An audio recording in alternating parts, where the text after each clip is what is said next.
Di setiap gerak tubuhmu selalu mempunyai arti yang mendalam bagiku.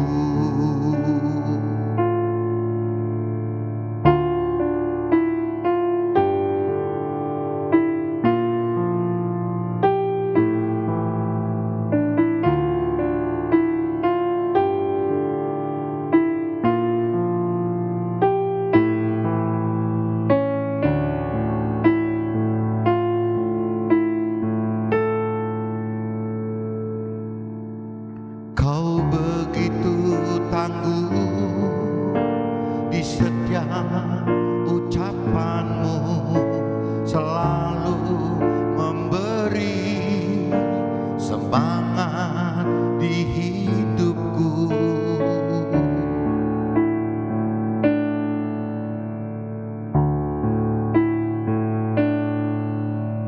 Kau pelindungku,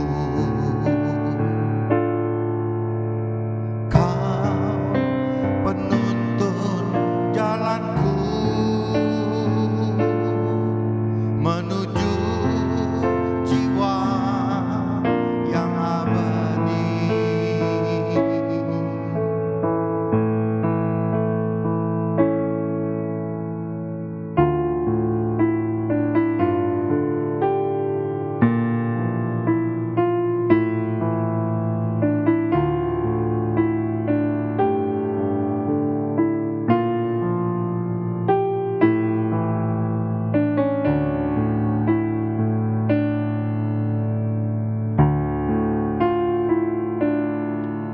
Kau begitu kuat di setiap gerak tubuhmu, selalu mempunyai arti yang mendalam bagiku.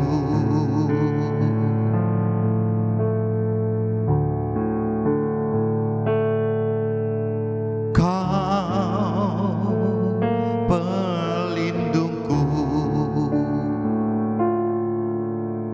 kau penuntun jalanku menuju jiwa yang abadi. Kau pelindungku, kau penuntun jalanku menuju jiwa yang abadi.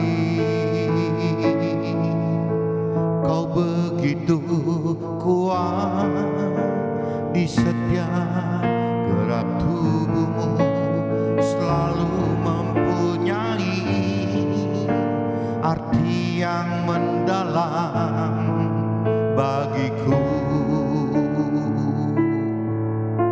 Kau begitu tangguh di setiap ucapanmu, selalu memberi semangat di hidupku.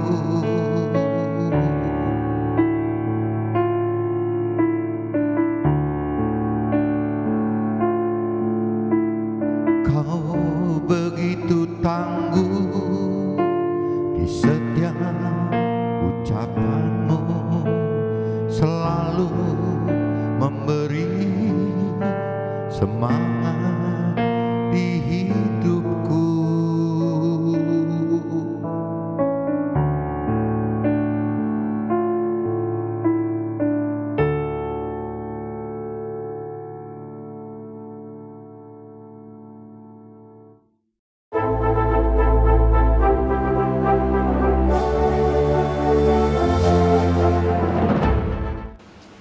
Jumpa kembali di MTT Journey Inspiration of Life. Pagi ini saya coba mau sharingkan teman-teman dengan temanya, layakkah Tuhan harus memberikan jaminan agar kita dapat beriman sempurna kepadanya.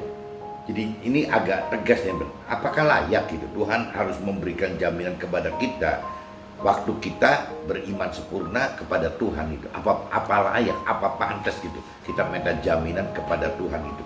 Nah ini saya coba masuk ke dalam kitab Roma teman-teman, kitab Roma pasal 8 ayat 18 sampai 30, dan saya cross check teman-teman dengan 1 Petrus ayat 1, kitab 1 Petrus pasal 1 ayat 6 sampai 12 teman-teman. Saya coba bacakan dulu firmannya gitu dengan 2 dasar firman tersebut, nanti kita baru masuk ke draft teman-teman. Nah sekarang kita coba masuk ke dalam kitab Roma pasal 8 teman-teman, ayatnya ayat 18 sampai 30 teman-teman. Roma pasal 8 ayatnya ayat 18 sampai 30 teman-teman. Nah ini coba kita mulain gitu. Judul perikopnya teman-teman, pengharapan anak-anak Allah, itu judul perikopnya gitu. Sebab aku yakin bahwa penderitaan zaman sekarang ini tidak dapat dibandingkan dengan kemuliaan yang akan dinyatakan kepada kita. Jadi apabila kita menderita saat sekarang waktu melakukan firman Tuhan, teman-teman, melakukan firman Tuhan, itu tidak ada artinya kalau kita banding dengan kemuliaan yang akan kita dapat nanti di akhirat. Jadi ceritanya gitu teman-teman. Sebab dengan sangat rindu seluruh makhluk menantikan saat anak-anak Allah dinyatakan. Karena seluruh makhluk telah ditaklukkan kepada kesia-siaan, bukan oleh kehendaknya sendiri, tetapi oleh kehendak Tuhan itu yang telah menaklukkannya. Tetapi dalam pengharapan, karena makhluk itu sendiri juga akan dimerdekakan dari perbudakan kebinasaan dan masuk ke dalam kemerdekaan kemuliaan anak-anak Allah. Sebab kita tahu bahwa sampai sekarang segala makhluk sama-sama mengeluh dan sama-sama merasa sakit bersalin. Dan bukan hanya mereka saja, tetapi kita yang telah menerima karunia sulung roh, kita juga mengeluh dalam hati kita sambil menantikan pengangkatan sebagai anak, yaitu pembebasan tubuh kita. Sebab kita diselamatkan dalam pengharapan, tetapi pengharapan yang dilihat bukan pengharapan lagi. Sebab bagaimana orang masih mengharapkan apa yang dilihatnya. Tetapi jika kita mengharapkan apa yang tidak kita lihat, kita menantikan dengan tekun. Nah ini teman-teman jangan bingung teman-teman. Kalau bicara pengharapan yang Tuhan maksud itu adalah pengharapan yang memang saat ini belum terlihat teman-teman. Jadi jangankan bicara pengharapan yang dari Tuhan, kita melihat Tuhannya juga tidak gitu. Ya, nah ini bedanya dunia dengan rohani itu begitu teman. Jadi pengharapan yang Tuhan buat itu adalah pengharapan nanti di akhirat. Bahkan pengharapan itu tidak kelihatan teman-teman. Nah Tuhan katakan apabila kita berharap percaya dengan pengharapan yang dari Tuhan, pengharapan di akhirat tadi, jadi akhirnya kita malah bertekun teman-teman. Beda dengan pengharapan yang memang kita kelihatan di depan mata. Kalau kita pengharapannya kelihatan di depan mata, kita mau beli mobil, kita mau beli motor atau mobil atau rumah, itu kan nyata teman-teman, kelihatan nyata. Tapi kalau kita bicara kita akan mendapatkan keselamatan akhirat, itu kan tidak bisa dilihat teman-teman. Jangankan pengharapan untuk mendapatkan keselamatan akhirat, Tuhannya aja tidak bisa terlihat kok teman-teman. Nah ini yang Tuhan ingatkan bahwa ya bedanya di situ teman-teman, bahwa kalau cerita pengharapan kepada Tuhan itu adalah pengharapan yang memang tidak bisa dilihat gitu. Nah sehingga ini yang menimbulkan jadi apa ketidakwajaran bagi dunia teman-teman. Ini maksudnya gitu teman-teman. Jadi ditegaskan sekali lagi, tetapi jika kita mengharapkan apa yang tidak kita lihat, kita menantikannya dengan tekun. Nah Tuhan maksud seperti itu gitu. Demikian juga roh membantu kita dalam kelemahan kita. Sebab kita tidak tahu bagaimana sebenarnya harus berdoa. Tetapi roh sendiri berdoa untuk kita kepada Allah dengan keluhan-keluhan yang tidak terucapkan. Dan Allah yang menyelidiki hati nurani mengetahui maksud roh itu, yaitu bahwa iya Tuhan gitu, sesuai dengan kehendak Allah, berdoa untuk orang-orang yang kudus.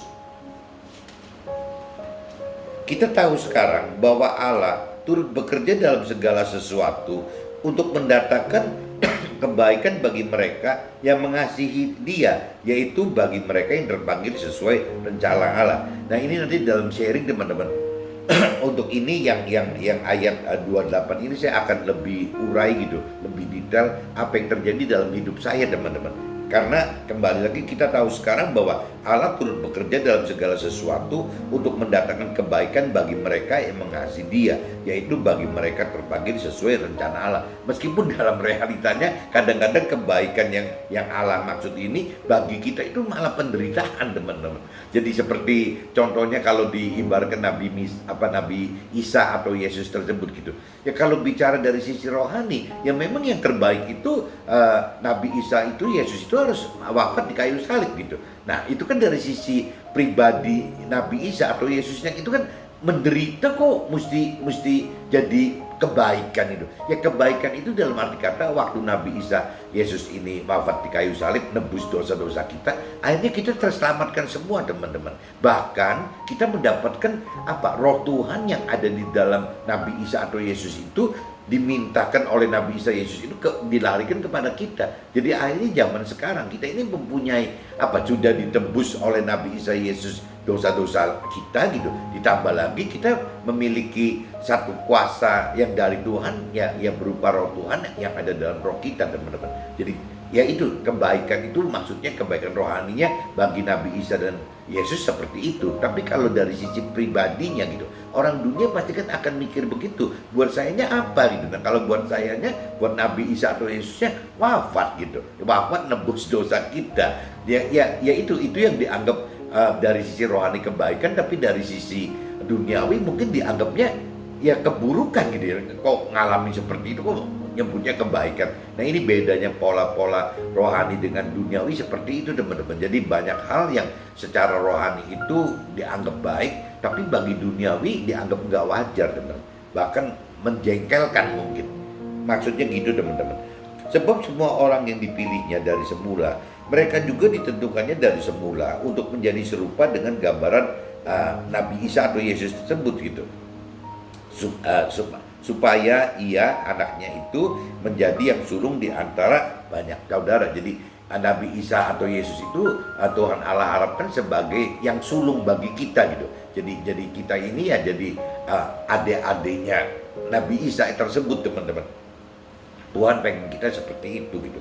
Dan mereka yang ditentukannya dari semula, mereka itu juga dipanggilnya. Dan mereka yang dipanggilnya, mereka itu juga dibenarkannya. Dan mereka yang dibenarkannya, mereka juga dimuliakannya, gitu, dimuliakan oleh Tuhan. Jadi ujung-ujungnya, teman-teman, apabila kita lebih dalam mengerti akan firman Tuhan, kita berani melakukan firman Tuhan itu, ya ujung-ujungnya kita dapat kemuliaan yang dari Tuhan, teman. Bukan kemuliaan dari manusia loh, tapi kemuliaan dari Tuhan itu, kemuliaan dari surga gitu. Jadi seisi surga itu ya ikut memuliakan kita, termasuk ya Tuhan-Tuhannya gitu.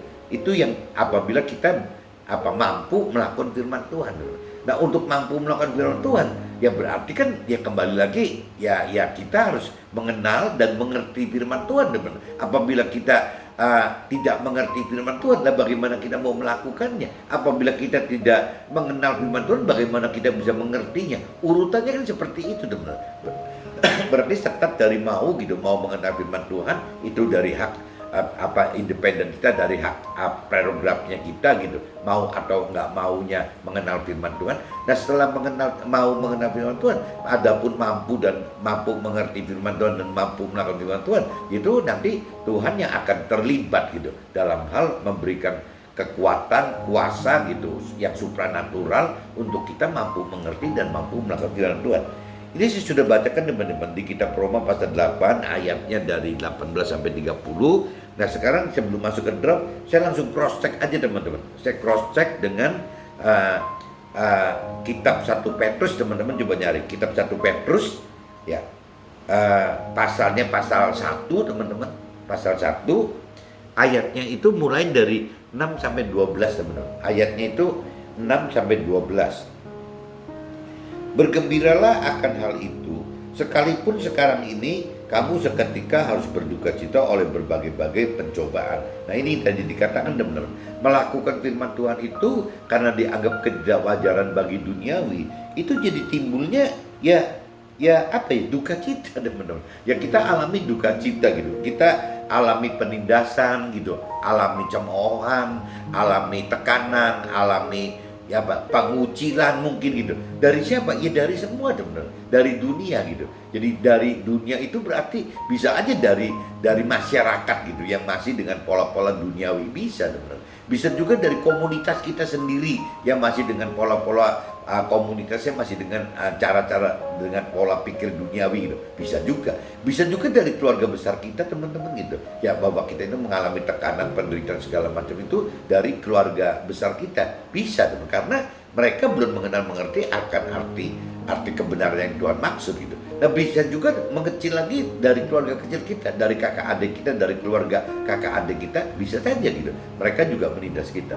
Bahkan dari keluarga kita sendiri teman-teman. Dari keluarga sendiri itu bisa aja dari mertua kita, dari orang tua kita, dari anak kita, bahkan dari pasangan kita teman. Suami ditindas oleh istrinya, istrinya ditindas oleh suaminya. Itu wajar-wajar aja teman-teman. Yang jelas kesemuanya itu gitu terjadi karena memang kembali lagi firman Tuhan itu ketidakwajaran bagi duniawi gitu. Karena targetnya Tuhan dikatakan tadi bahwa Tuhan itu minta kita percaya meskipun kita tidak pernah melihat Tuhan. Tuhan itu minta kita percaya janji-janji Tuhan yang di akhirat. Sedangkan kita nggak pernah ngalami akhirat. Dan tidak ada orang yang pulang pergi bolak-balik ke akhirat, dunia akhirat bisa ditanya gitu. Kan nggak ada teman-teman. Nah ini yang Tuhan minta apa? Jadi ya kita harus percaya gitu. Meskipun kalau tadi saya katakan apakah kita mesti minta jaminan gitu dari Tuhan, apa minta apa sih gitu, apa perjanjian gitu depan notaris, atau minta sertifikat, atau minta BPKB, atau minta surat berharga diikat gitu supaya Tuhan menjamin kita. Ya apakah kita pantas gitu, ya apakah kita layak untuk minta ke Tuhan seperti itu gitu. Nah sedangkan kalau kita bicara terhadap teman kita sendiri atau saudara kita yang kita tahu latar belakangnya orang benar gitu, kadang-kadang kita juga tidak minta jaminan apa-apa teman-teman. Kalau mereka butuh sesuatu gitu ya kita dengan legowo akan memberikan itu gitu. Karena apa? Karena kita percaya. Nah pertanyaannya apabila kita bisa percaya kepada manusia gitu, saudara kita atau sahabat karib kita yang kita sudah mengenal, apakah kita bisa percaya ke Tuhan gitu? Nah ini yang kembali lagi kedekatan kita gitu. Kita bisa percaya ke teman kita, karib kita, teman karib kita atau saudara dekat kita karena kita mengerti akan karakternya si orang tersebut. Nah coba kita koreksi diri, ke Tuhan bagaimana gitu. Apakah kita juga bisa percaya seperti halnya kepada teman karib atau saudara tersebut gitu. Jangan-jangan Tuhan malah nggak kita percaya gitu, jangan-jangan gitu. Makanya judulnya saya bikin apa layak gitu, kalau sampai kita minta jaminan dari Tuhan bahwa apabila kita percaya Tuhan dan apabila kita taat melakukan firman Tuhan itu ya Tuhan harus menjamin kita. Nah ini yang mesti pagi ini coba kita renungi bersama teman-teman, apakah pantas gitu apabila kita minta seperti itu gitu, wajar nggak sih gitu. Sedangkan kita terhadap teman dekat kita, karib kita dan saudara kita, kadang-kadang kita bisa memberikan dispensasi yang lebih-lebih dari Tuhan loh teman-teman. Kenapa? Karena kita bisa melihat gitu, bisa melihat saudara kita, bisa melihat teman karib kita gitu. Nah ini yang mesti direnungi oleh kita teman-teman. Maka semuanya itu ialah membuktikan. Nah kenapa sih kita mesti mengalami penderitaan gitu, yang mengalami duka cita gitu? Ya kalau dari sisi rohani, dari sisi Tuhan, maksud penderitaan itu, maksud berduka cita itu ialah untuk membuktikan kemurnian iman kita yang jauh lebih tinggi nilainya daripada emas yang fana, yang diuji kemurniannya dengan api sehingga kita memperoleh puji-pujian dan kemuliaan dan kehormatan pada hari yang berakhirnya meninggalnya kita gitu teman. Maksudnya firman seperti itu gitu. Jadi ya cuman kembali lagi kan apa yang firman katakan kan untuk nanti teman-teman, bukan sekarang gitu. Jadi untuk future kan berarti waktu kita meninggal kita pindah ke alam akhirat, nah nanti akan menikmati ini teman-teman. Nah sedangkan dunia kan tidak mau seperti itu. Dunia itu kan akan apa? Kemudian iman kita itu apabila dikompar dengan harta gitu kan, dengan tahta, dengan pemenuhan nafsu-nafsu pengadaan duniawinya gitu. Kan selalu manusia mengkompar itu teman-teman. Sekalipun kita belum pernah melihat Tuhan, namun kita mengasihinya. Kita percaya kepada Tuhan, sekalipun kita sekarang tidak melihat Tuhan gitu. Kita bergembira karena sukacita yang mulia dan tidak terkatakan. Nah ini kalau orang yang benar-benar mengasihi Tuhan, percaya Tuhan, ya ada satu sukacita gitu, yang mulia yang tidak terkatakan. Ini ya disebut apa sih? Kebahagiaan sempurna gitu. Ya enggak, ya seperti damai, sukacita yang sempurna gitu, ya ada seperti itu gitu. Nah itu yang susah dijelaskan teman-teman.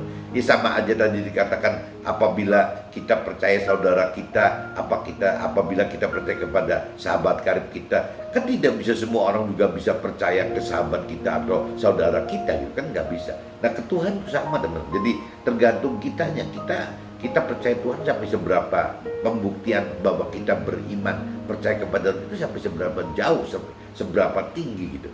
Nah, ya ini yang kita harus koreksi diri teman-teman. Nah, karena kita telah mencapai tujuan iman kita, yaitu keselamatan jiwa. Jadi kalau kita misalnya udah bisa seperti itu gitu ya, berarti kita sudah mencapai teman-teman. Kalau kita bisa membuktikan iman sempurna itu seperti itu gitu terhadap Tuhan gitu ya, berarti kita sudah mencapai tujuan. Apa sih ya, keselamatan jiwa, maksudnya gitu, keselamatan akhirat ini teman-teman. Keselamatan itulah yang diselidiki dan diteliti oleh nabi-nabi yang telah bernubuat tentang kasih karunia yang diuntukkan bagi kita, dan mereka meneliti saat yang mana dan yang bagaimana yang dimaksudkan oleh roh Tuhan tersebut yang ada di dalam kita gitu, di dalam mereka, yaitu roh yang sebelumnya memberi kesaksian tentang segala penderitaan yang akan menimpa ya Nabi Isa itu. Nabi Isa kan pernah ngalamin itu teman, dan tentang segala kemuliaan yang menyusul sesudah itu gitu. Kepada mereka telah dinyatakan bahwa mereka bukan melayani diri mereka sendiri, tetapi mereka melayani kita dengan segala sesuatu yang telah diberitakan sekarang kepada kita dengan perantaran mereka yang oleh Roh Tuhan yang diutus dari sorga menyampaikan berita firman Tuhan, kebenaran firman Tuhan kepada kita, yaitu hal-hal yang ingin diketahui oleh malaikat-malaikat gitu. Jadi ini saya sudah bacakan di saat kita promo pasal 8 ayat 18 sampai 30 dan 1 Petrus pasal 1 ayat 6-12 teman-teman. Nah ini coba kita masuk ke dalam draftnya teman-teman supaya bisa lebih jelas gitu. Pengharapan hidup kita kepada Tuhan butuh pembuktian dengan harus beriman, di mana iman dapat berubah dengan bertambahnya kita, jika kita bertambah jika kita taat, dan berkurang jika kita melanggar dosa. Ini teman-teman, ini saya coba kita kupas teman-teman. Pengharapan hidup kita itu kepada Tuhan butuh pembuktian dengan harus beriman. Ini ada sebagian orang teman-teman yang mengatakan bahwa iman itu ya memang hadiah dari Tuhan kok. Ya iman itu adalah anugerah dari Tuhan. Iman itu adalah kasih karunia dari Tuhan. Tapi kalau kita menyimak di ayat yang ini teman-teman, ya ternyata yang namanya iman itu bukan anugerah. Ya iman itu bukan kasih karunia. Tapi iman itu butuh pembuktian teman-teman. Kalau kita menyimak, kita Roma 8, 18, 30 dan kita 1 Petrus pasal 1 ayat 6, 12. Jadi kita butuh membuktikan teman-teman bahwa kita ini beriman, bahwa kita murni beriman untuk Tuhan gitu. Nah ini yang teman-teman mesti luruskan, jadi jangan sampai terlalu ngegampangin bahwa beriman itu tidak perlu melakukan apa-apa, tidak perlu membuktikan apa-apa. Ya itu otomatis Tuhan kasih sebagai bentuk anugerah atau kasih karunia. Nah ini yang mesti di garis bawah, ini salah teman-teman. Pengertian akan iman seperti ini salah gitu teman-teman. Tuhan menghendaki iman kita sempurna, di mana iman sempurna adalah percaya Tuhan dan membenarkan firman Tuhan dalam hati dan diperkatakan dan ditindaklanjuti dengan dikerjakan dengan perbuatan serta dilakukan. Semua itu harus hanya bagi Tuhan semesta gitu, tanpa mengharapkan imbalan apapun juga yang dari Tuhan itu. Nah ini teman-teman coba simak ya. Kalau misalnya kita urai, saya tadi ngelihat apa sih artinya iman sempurna gitu. Nah saya coba searching di Google gitu. Ya iman sempurna itu ternyata begini teman-teman. Jadi bukan cuma untuk Nasrani aja, untuk Muslim dan yang lain tuh intinya sama gitu. Bahwa yang namanya Tuhan menghendaki iman kita sempurna, di mana iman sempurna adalah percaya kepada Tuhan dan membenarkan firman Tuhan dalam hati dan diperkatakan gitu. Bukan cuma membenarkan dalam hati aja, tapi firman itu diperkatakan dan ditindaklanjuti dengan dikerjakan gitu. Bukan cuma sekedar dikatakan saja. Jadi pertama itu harus dipercaya, kedua itu ada pembenaran dalam hati kita, ya ketiga itu harus diperkatakan, ya keempat itu harus dikerjakan gitu, ya dengan perbuatan, dikerjakan dengan perbuatan, melakukan firman gitu, serta yaitu dilakukan itu harus hanya bagi Tuhan semata. Jadi bukan karena untuk siapa-siapa kita melakukan firman, ya memang untuk Tuhan, bukan untuk kita, untuk keluarga kita, untuk community kita, bukan gitu. Ini bicaranya kita melakukan firman ya untuk Tuhan gitu, ya layak hidup kita melakukan firman itu untuk Tuhan, itu layak gitu, meskipun dunia menganggap kurang layak gitu. Ya jangan-jangan dunia menganggap sahabat karib kita atau keluarga kita lebih layak gitu. Ya untuk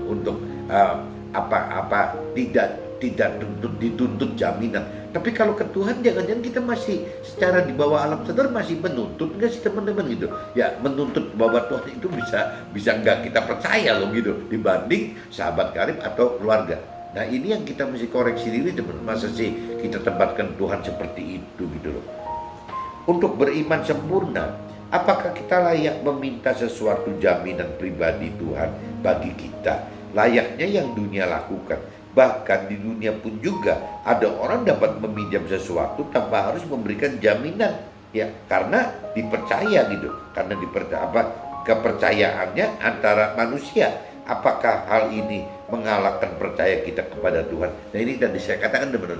Jadi apakah pantas gitu ya kalau kita bisa percaya kepada saudara dekat kita, atau kita bisa percaya kepada teman karib kita gitu ya, meminjam sesuatu tanpa kita minta jaminan apa-apa. Nah kembali lagi, kalau memang Tuhan minta kita melakukan ini itu gitu ya, supaya kita melakukan perintah peraturan, apakah kita layak untuk meminta jaminan bahwa janji Tuhan itu akan cair gitu. Nah ini yang kita mesti koreksi diri teman-teman, nggak boleh mikir begitu gitu.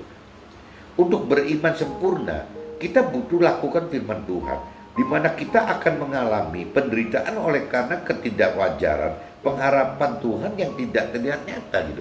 Nah ini tadi saya sudah katakan bahwa untuk beriman sempurna kita butuh lakukan firman Tuhan. Yang kita butuh nih melakukan firman Tuhan. Di mana waktu kita melakukan firman Tuhan kita mengalami penderitaan. Kenapa mengalami penderitaan? Karena waktu melakukan firman Tuhan timbul kelakuan kita, tindak lanjut kita,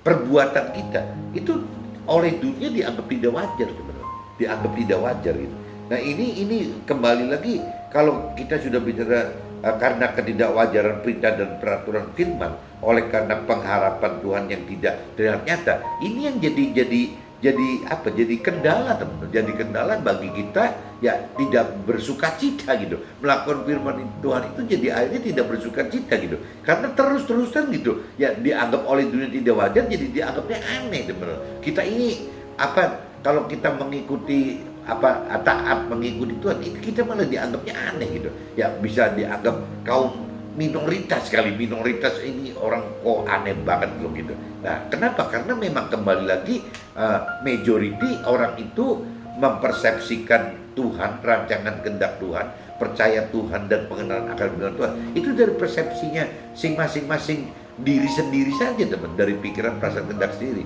Nah orang yang dengan persepsi seperti ini, yang konyol ini mayoritas teman, banyak sekali gitu. Jadi akhirnya saking mayoritasnya gitu, akhirnya malah jangan-jangan secara umum dibenarkan gitu, saking banyaknya teman-teman. Jadi sama aja kalau ada istilah orang ngomong, kalau misalnya pensil ini gitu warnanya hijau gitu ya, sebenarnya warna hijau. Tapi kalau semua orang mengatakan mayoritas ngomong bahwa pensil ini warnanya biru gitu, lama-lama kita atau orang-orang yang melihat pensil ini hijau, lama-lama kepengaruh bahwa ini biru loh teman-teman. Saking banyaknya, setiap kita pengen ngomong bahwa ini hijau, diprotes oleh dunia bahwa itu bukan hijau, itu biru gitu. Nah ini jadi kitanya jadi ikut bingung teman-teman. Kalau kita tetap ngotot gitu bahwa ini hijau, kita dianggapnya minoritas. Aneh sendiri teman-teman. Jadi kita jangan-jangan terpaksa mesti ngimbangin bahwa kalau kita tidak mau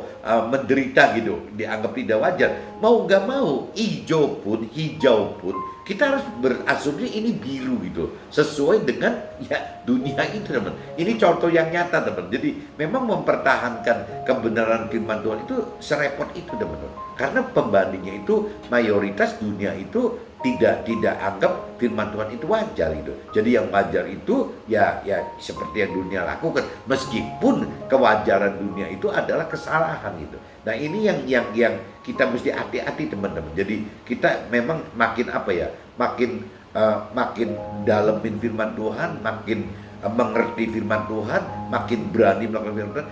Ini ketidakwajaran itu makin besar, makin membesar gitu. Jadi yang tadinya waktu kita cuman ala kadarnya mengerti akan firman Tuhan, ya yang tadi dikatakan, yang hijau pun kita bisa ikut-ikutan dia ngomong itu biru. Tapi begitu pengertian firman Tuhan kita makin dalam gitu, ya kita akan makin bertahan bahwa itu hijau gitu, itu bukan biru gitu. Nah waktu kita bertahan itu hijau, ya ini yang bertentangan dengan duniawi itu teman-teman. Ini yang disebut duka cita itu seperti ini teman-teman. Tapi ya kembali lagi gitu, ya memang Tuhan katakan bahwa yang dipanggil itu banyak gitu, tapi yang dipilih itu dikit. Kenapa? Karena yang tadi dikatakan yang dipilih itu tidak berani teman-teman, tidak berani. Yang tadi dikatakan yang tadi katakan iman sempurna, Tuhan menghendaki iman kita sempurna, ya di mana iman sempurna adalah percaya Tuhan. Nah itu kita mau nggak tetap percaya Tuhan dan membenarkan firman Tuhan dalam hati lo, dan dalam hati kita membenarkan loh bahwa firman Tuhan itu benar, bahwa ini nih hijau gitu loh. Yang kita percaya Tuhan dan kita membenarkan bahwa warna pensil ini hijau gitu. Nah itu membenarkan itu dalam hati kita gitu, dan diperkatakan teman-teman ke dunia bahwa ini hijau loh, ya bukan biru, ini hijau gitu. Nah ini nggak gampang diperkatakan dan ditindaklanjuti teman-teman dengan dikerjakan ya dengan perbuatan serta dilakukan. Semua itu harus hanya bagi Tuhan, bahwa ya kita beriman bahwa ini hijau ya karena untuk Tuhan gitu, ya bukan untuk siapa-siapa, ya semata-mata karena memang Tuhan perintahkan bahwa ini hijau gitu. Maksudnya gitu teman-teman. Bagi yang terpilih dan ditentukan serta dibenarkan dari semula, maka Tuhan akan memuliakannya. Bagi yang akan dimuliakan, Tuhan akan turut bekerja dalam segala sesuatu kehidupan keseharian kita. Nah ini firman katakan bahwa Tuhan itu apabila kita bicara iman kita ingin sempurna teman, Tuhan itu turut bekerja dalam segala sesuatu dalam kehidupan kita teman-teman. Nah ini kalau saya boleh saksikan dalam hidup saya teman-teman, ya contohnya gitu, ya waktu saya bicara soal Tuhan gitu dalam hidup saya kan mulai tahun 2000 teman-teman. Tahun 2000 itu saya baru bicara bahwa hidup saya itu ada terkait dengan Tuhan gitu. Waktu sebelum tahun 2000, waktu itu tahun 2000 saya umur 40, tepat umur 40 gitu. Sebelum 40 saya tidak pernah bicara Tuhan menuhan gitu. Jadi ya Tuhan itu cuman bicara ya karena orang nyebut Tuhan saja. Kalau ditanya percaya Tuhan enggak, saya ngomong percaya gitu. Ya mengenal firman Tuhan enggak, ya saya tahu yang tidak mengenal itu. Tapi ya kembali lagi ya karena saya belum pernah membaca firman Tuhan gitu. Karena waktu 40 ke bawah, saya itu ya pengusaha normal aja, pengusaha duniawi gitu, yang dengan dasar-dasar adat istiadat dan tradisi dari nenek moyang saya gitu teman-teman. Jadi saya belum bertuhan-tuhanan gitu. Nah cuman saya nggak ngerti apakah tahun 2000 itu Tuhan panggil saya. Saya pikir teman-teman juga sama teman-teman. Banyak momen-momen Tuhan panggil teman-teman atau keluarga saya, tapi kitanya abai gitu. Nah kebenaran waktu itu saya tidak abai gitu. Jadi tahun 2000 itu tahun 2000 ya waktu itu saya umurnya 40. Nah saya tidak abai gitu. Jadi waktu ada 4 hamba Tuhan datang ke Cirebon gitu, mengatakan bahwa nanti Tuhan akan jadi memilih, berarti akan memilih memanggil saya gitu, bukan memilih, memanggil saya gitu. Ya nanti waktu itu saya ada problem masalah keuangan, akhirnya gitu. Ya Tuhan nanti tahun depan berarti 2000 ke 2001 ya Tuhan akan menutupi hutang-hutang yang terjadi di problem saya gitu. Dan 2001 itu terjadi seperti itu. Nah itu kan saya alamin itu. Nah berlanjut lagi teman-teman, waktu itu tahun 2003 kan berarti 2 tahun setelah 2001 ngalamin lagi 4 hamba Tuhan itu datang kembali untuk bicara, ya Tuhan pengen kali ini saya melepaskan operasional. Nah kembali lagi teman-teman, ini kan jadi aneh gitu ya.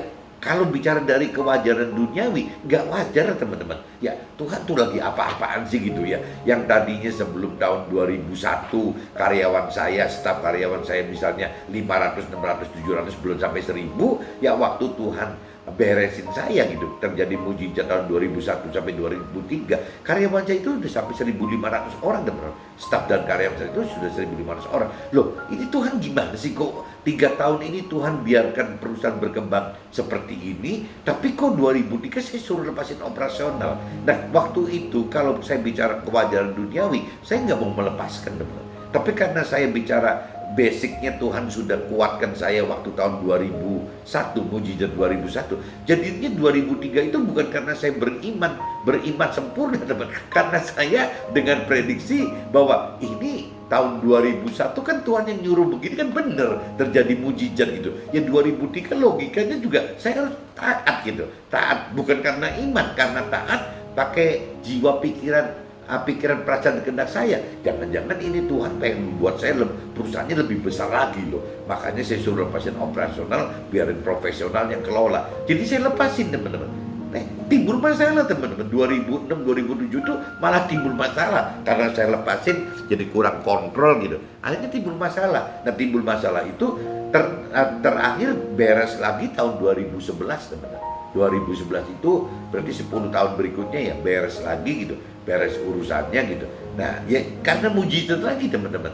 Jadi apa yang gara-gara saya tinggalan itu timbul problem gitu. Nah problem itu beres karena mujizat lagi teman-teman. Ini semua soal ekonomi ya, karena saya pengusaha. 2001 soal ekonomi, 2011 juga soal ekonomi. Dan 2011 itu selesai teman-teman. Nah cuman waktu belum selesai 2011 ini kan mengalami proses dari 2003 sampai 2007 tuh teman-teman, 2003 sampai 2011 itu. Nah, waktu 2007 itu lagi genting-gentingnya teman-teman. Genting-gentingnya itu akhirnya saya diminta untuk melepaskan operasional, tidak menjadi kedudukan direktur lagi. Saya masuk ke fungsi komisaris gitu. Nah ini buat saya hal baru. Ya maksud komisaris itu berarti kita tidak bisa fight di lapangan gitu teman-teman. Kita bicara kebijakan-kebijakan dari atas yang susah sekali. Nah kebenaran karena saya di fungsi komisaris, akhirnya kantor pusat untuk menyelesaikan ini minta saya untuk bisa merekrut istri saya menjadi fungsi direkturnya teman-teman. Karena anak-anak saya waktu itu masih di luar negeri semua gitu. Jadi akhirnya istri saya menjadi direktur. Nah istri saya ini kan bukan pengusaha teman-teman, nggak punya background sama sekali pengusaha. Nah kalau dari sisi duniawi ini kan aneh teman-teman. Kok bukan pengusaha gitu, istri disuruh ngelola gitu. Kalau enggak, kantor pusat nggak mau memberikan dispensasi apa-apa gitu, tidak memberikan ya itu pemutihan lagi gitu. Ya, ini akhirnya diturutin 2007. Nah, di situ mulai timbul teman. Dari 2007 itu terjadi kan perbedaan pola pikir teman antara saya suami yang lebih terdidik soal menjadi pengusaha dengan istri yang sama sekali tidak pernah mendapatkan pendidikan pengusaha gitu. Ya pasti bumi langit.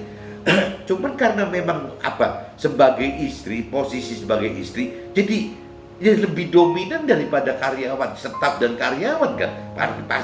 Pasti kalau istri itu kan haknya apanya lebih besar daripada staf dan karyawan. Kalau yang namanya staf dan karyawan kalau tidak sesuai seprinsip dengan kita, mudah teman-teman. Kita ajukan PHK aja udah selesai gitu. Kita pecat, kita ajukan PHK, selesai. Nah, tapi kalau istri teman-teman kan nggak mungkin istri di PHK atau dipecat gitu. Ya apalagi ini ditekan oleh kantor pusat, yang nunjuk itu kantor pusat. Dan jadi berjalannya waktu teman-teman, saya itu benar-benar di fungsi komisaris itu menjadi mandul sama sekali teman.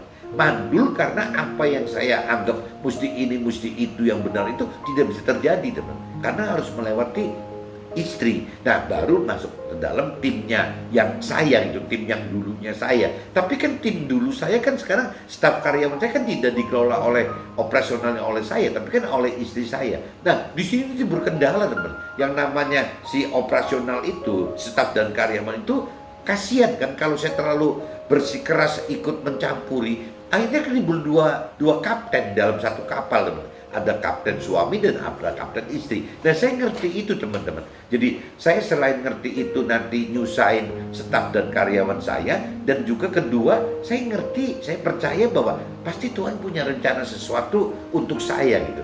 Nah, ini kalau saya sekarang udah berjalan dari 2011 sampai 2021, berarti kan 10 tahun lagi nih, teman-teman. Sekarang 2021, berarti kan saya udah ngalamin periode 2001 yang mujizat 1, saya juga ngalamin lagi 2011 mujizat kedua, dan sekarang udah 10 tahun lagi nih, teman-teman. Udah masuk ke dalam periode 2021.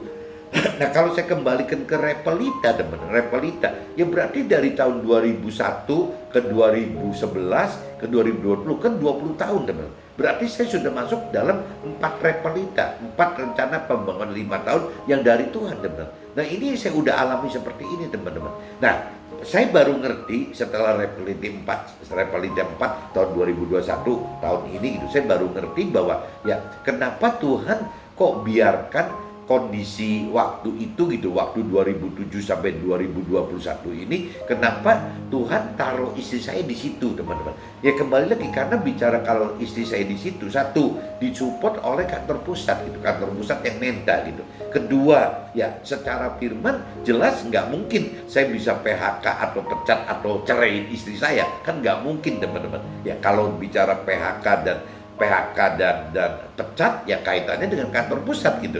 Ya Tuhan menggunakan kantor pusat untuk supaya tidak bisa terjadi pemecatan dan PHK gitu. Kalau bicara cerai gitu, ya Tuhan kan udah ngunci di firman-Nya, ya suami istri nggak boleh cerai gitu. Jadi akhirnya memang ya nggak bisa apa-apa, teman-teman. Nah, tahun ini saya baru mengerti bahwa yang dimaksud dengan Tuhan itu turut bekerja dalam segala sesuatu itu, dalam hal apapun juga tuh Tuhan terlibat, teman-teman. Sampai hal ini, kenapa Tuhan jadikan situasi kondisi antara saya dan istri saya dalam satu peran seperti ini gitu. Ya karena kembali lagi, karena Tuhan pengen iman kita sempurna, teman-teman. Bagaimana membuat iman kita sempurna itu? Ya dengan cara yang itu. Bagaimana dalam kondisi, situasi, kondisi apapun juga kita tetap harus taat kepada Tuhan gitu. Ya apa perintah peraturan Tuhan harus taat. Misalnya tidak boleh cerai, ya kita harus taat gitu loh. Ya nggak boleh cerai berarti taat. Meskipun dalam realita keseharian pengaturan usaha itu, ini sangat menjengkelkan, sangat menakutkan, menjengkelkan dan menakutkan, karena si istri dengan tim saya tidak pernah punya pengalaman usaha, teman-teman. Sedangkan yang namanya staf dan karyawan saya tidak bisa, belum ada yang profesional gitu, yang belum benar-benar bisa mikir total dari A sampai Z gitu. Istri saya lebih-lebih lagi gitu, tidak mengenal bisnis. Tapi setiap waktu saya memberikan input kepada istri saya, ya tidak pernah ketemu jalan tuh, teman-teman. Gitu. Jadi kalau saya waktu itu mengeluh bahwa ini Tuhan tuh jahat banget, kelewatan, ya bisa-bisa saja gitu.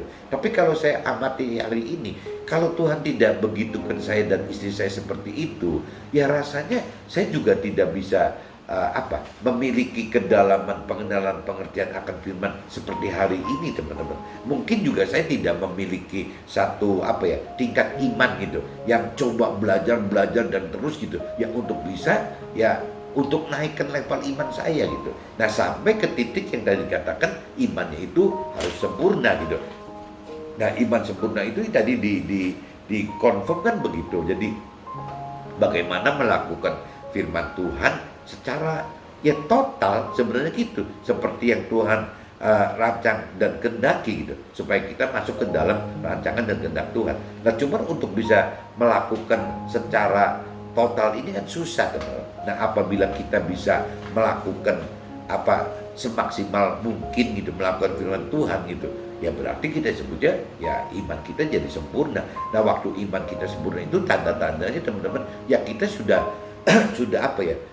sudah dengan pola pikir gitu, pola pikir, perasaan dan kehendak itu sudah sesuai dengan pola pikir dan perasaan dan kehendak Tuhan. Yakni yaitu bagaimana hidup itu bukan parameternya menargetkan diri hanya sukses duniawi dan rohani, tetapi lebih harus menarget diri mendapatkan keselamatan akhirat, atau yang firman tadi katakan keselamatan jiwa, teman-teman.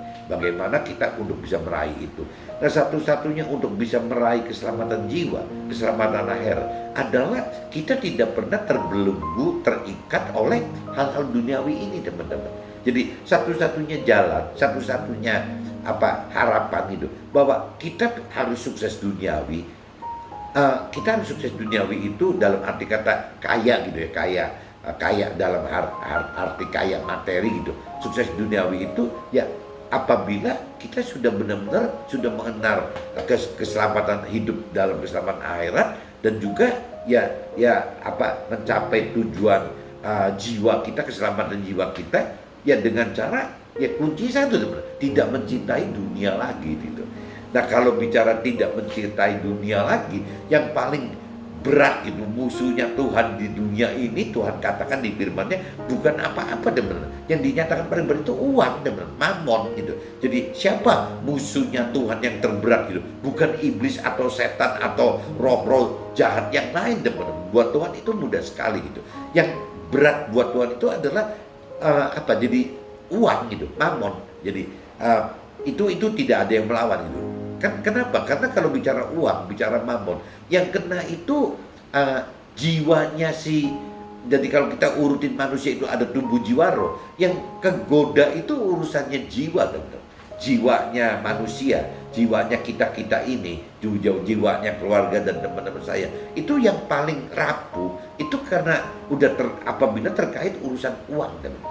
Kalau udah terkait urusan uang, ya timbul gitu ya, yang namanya pikiran, perasaan dan kehendak kita ini tumbuh lagi, teman-teman. Kenapa tumbuh lagi? Karena kembali lagi dagingnya nggak pernah Tuhan hilangkan gitu. Jadi taruh kita pengenalan, pengertian dan keberanian kita melakukan firman Tuhan itu sudah maksimal sekali, tapi tetap Tuhan tidak mematikan daging kita, teman-teman. Tidak mematikan nafsu-nafsu duniawi kita. Nah, ini teman-teman yang menyebabkan kita jadi berat sekali, teman-teman, ya, untuk bisa fight, perang dengan uang tadi.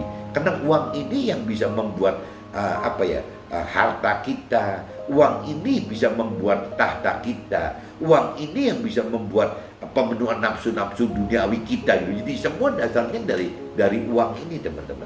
Jadi kembali lagi ya, kalau kita belum dewasa rohani, ya Tuhan khawatir sekali ya kita itu cinta uang gitu.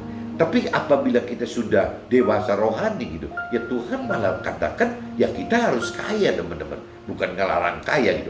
Ngelarang, yang dilarang oleh Tuhan itu adalah jangan mencintai uang gitu, jangan mencintai duniawi gitu. Tapi kalau bicara kita bisa manfaatkan uang, ya memang Tuhan pengen seperti itu, teman-teman. Ya, bagaimana kita apabila Tuhan cuma harapkan kita kan manusia kan dua, teman-teman. Bagaimana kita menjadi pelaku firman dan juga kita menjadi pengajar firman gitu, mengajarkan firman atau memberikan firman, kebenaran firman Tuhan sampai ke ujung dunia, sampai ke ujung bumi, sampai ke mana-mana gitu. Nah, waktu kita menjadi alat Tuhan memberitakan kebenaran firman Tuhan kemana-mana ini kan butuh duit, teman-teman, butuh uang gitu. Nah, kalau memang kita sudah dewasa rohani, akhirnya ya kebutuhan uang itu bukan dinikmati, bukan karena difoya-foya atau memenuhi keinginan nafsu duniawi kita, tapi uang ini akan dipakai menjadi alat yang bagaimana memberitakan kebenaran firman Tuhan kepada sesama kita sampai ke ujung bumi, sampai ke seluruh dunia, sampai kemanapun juga sesuai tugasnya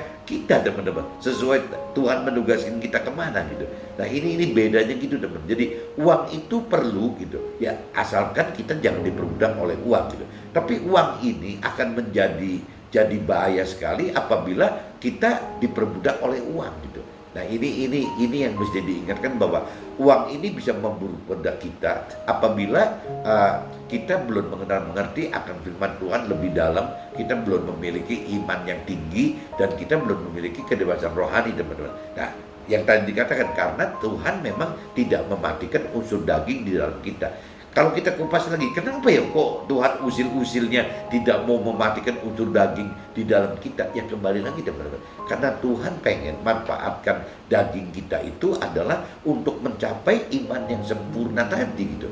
Bagaimana mencapai iman sempurna yang tertinggi gitu. Nah itu bisa diproses lewat daging teman-teman. Jadi iman itu selalu akan yang tadi dikatakan kan, bahwa iman itu akan bertambah gitu, naik tingkat apabila kita ketaatnya naik teman. Setiap ada apa yang kita bisa taat kepada Tuhan, naik lagi gitu. Yang namanya apa ya teman-teman? Kadang-kadang kita ada peluang gitu melakukan kesalahan gitu. Misalnya kita bicara, kita ada peluang untuk menyerobot orang lain, atau kita misalnya ada kesempatan berzina gitu. Nah, atau kita ada kesempatan untuk itulah hal-hal yang itu. Tapi kembali lagi teman, kalau memang itu kita tahu bahwa itu adalah kesalahan gitu, ya kita tidak boleh lakukan teman. Nah, waktu kita tidak melakukan kesalahan kita, itu level iman kita naik teman. Berarti kita taat gitu kepada kebenaran Tuhan dengan tidak melakukan kesalahan, padahal ada peluang tuh melakukan kesalahan gitu.